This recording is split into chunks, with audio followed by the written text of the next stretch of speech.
ছিলেন অভিনেত্রী। বহু জনপ্রিয় ধারাবাহিকে অভিনয় করে প্রশংসা পেয়েছেন। ইচ্ছা ছিল পরিচালনা করার। স্বপ্নময় লেনে হাঁটতে হাঁটতে সেই স্বপ্নও পূরণ করে ফেললেন। আগের বছর মুক্তি পেয়েছিল মানসী সিনহার এটা আমাদের গল্প। আবার বছরের শেষেই এলো ৫ নম্বর স্বপ্নময় লেন। অনুরাগীরা বলেছেন গল্পের থিম যেমন ইউনিক, ছবির প্রচারও একটু অন্যরকম।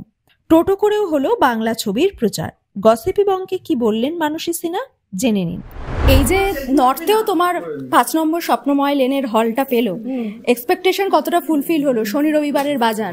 এক্সপেকটেশন একটা প্রবল ফুলফিল হয়েছে, সেটা বলা যাবে না। কারণ যাকে বলি সেই তো বলে ওমা নর্থে আসবে না জেনে আমরা তো ডায়মন্ড প্লাজা, কেউ বলে গ্লোব, কেউ বলে লেক মল গিয়ে দেখে নিয়েছি।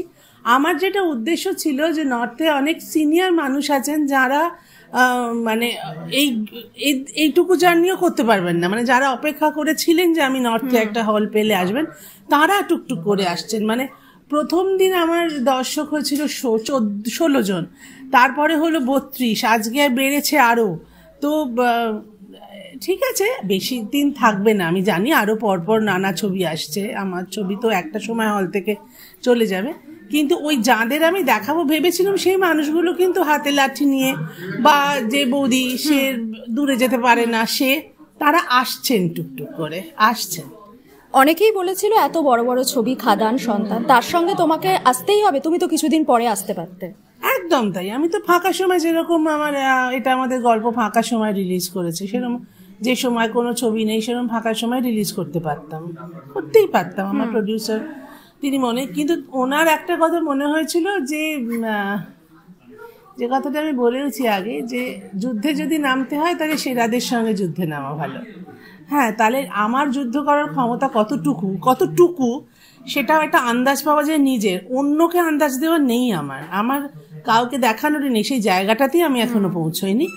আমার নিজের একটা আন্দাজ হওয়া দরকার যে আমি কতক্ষণ ওই পাটা দিয়ে দাঁড়িয়ে থাকতে পারি, উড়ে না যাই।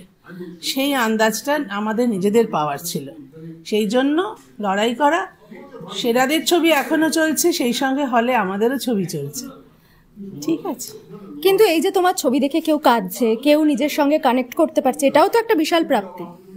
হ্যাঁ, এইটুকুটা আমার প্রাপ্তির জায়গা বলতে পারো, কারণ আমি এটাই বিশ্বাস করি যে আমি কোনো লার্জার দ্যান লাইফ হিরো বানাই না, লার্জার দ্যান লাইফ হিরোইন বানাতে পারি না বানাতে, কিন্তু আমার ভাবনাগুলো, ইচ্ছেগুলো লার্জার দ্যান লাইফ হয়। মানুষ যেগুলো আর ভাবতে পারে না, যে ইচ্ছেগুলোর কথা মুখ ফুটে বলতে পারে না, অথচ মনের মধ্যে থাকে, আমি সেইগুলো তাদের হয়ে বলার চেষ্টা করছি।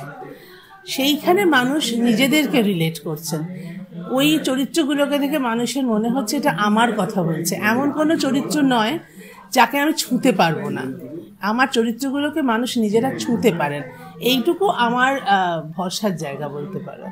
আর এই যে এটা আমাদের গল্প, তোমার প্রথম সিনেমা, ওটাও তো 2024-এ মোস্ট পপুলার ফিল্মের নমিনেশন ক্যাটাগরিতে আছে, কেমন লাগছে? হ্যাঁ, ভালো লাগছে। তবে এই ক্রেডিট তো আমার একার না, আমার পুরো টিমের ক্রেডিট, পুরো টিমের হয়ে আমার ভালো লাগছে। এবার যেটা জিজ্ঞেস করবো সেটা অনেকেরই জানার ইচ্ছে, সেটা হচ্ছে এত কটাক্ষও হয়েছে কিন্তু, তো তারপরেও তুমি প্রচন্ড ঠান্ডা মাথায় হাসি মুখে সবকিছুর জবাব দিয়েছো, এই সহ্য শক্তিটা কিভাবে পেলে? এটা সহ্য শক্তি না, আমি এটা বিশ্বাস করি। আমার এতগুলো দিন কাটিয়ে আমি এই বিশ্বাসে এসে উপনীত হয়েছে যে আমি তখনই অপমানিত হব কারোর দ্বারা যখন আমি সেই মানুষটাকে অ্যালাউ করব আমাকে অপমান করতে। যে কেউ যখন তখন এসে আমাকে অপমান করে দিয়ে যাবে, আমার মান অতটাও সস্তা না। তো পরের যে ফিল্মটা সম্বন্ধে কিছু বলা যাবে, ঠিক করেছো? পরবর্তী ছবির পরিকল্পনা শুরু হয়েছে, এইটুকু বলতে পারি, কিন্তু তার কিছুই হয়নি। পরিকল্পনা বলতে এবার 3 নম্বর ছবি নিয়ে ভাবতে হবে, এই অবধি পৌঁছেছে। ঠিক আছে দিদি, থ্যাংক ইউ, অনেক ধন্যবাদ। তোমরাও ভালো থেকো সবাই।